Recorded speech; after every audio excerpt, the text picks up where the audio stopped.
আসসালামু আলাইকুম।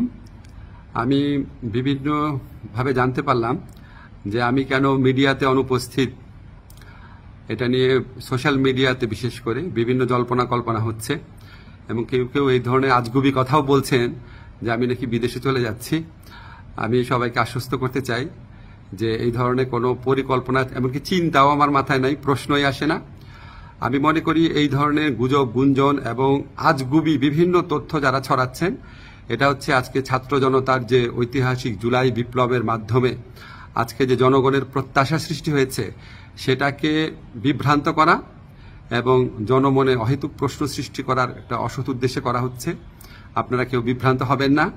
আমি কয়েকদিন আগেও পত্রিকাতে ইন্টারভিউ দিয়েছি, তবে এটা ঠিক আমি একটু মিডিয়াতে কম আসছি কারণ আমার অনেক কাজ এবং আমার কাছে মনে হয়েছে যদি আমার কার্যক্রমে যদি কোনো অগ্রগতি হয় সেটা আমি জানাবো। অহেতুক এখন তো আমি আর টক শোয়ের মানুষ না, এখন আমাকে কাজ করতে হবে, কাজটাতে বেশি কনসেন্ট্রেট করতে হবে।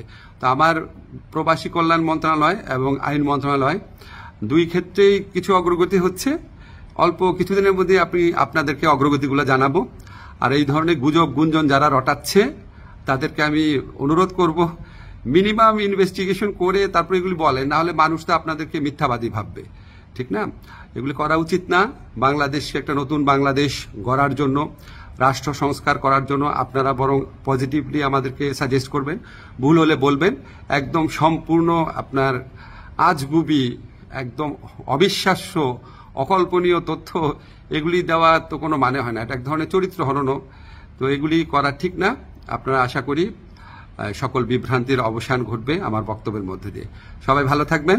ধন্যবাদ সবাইকে।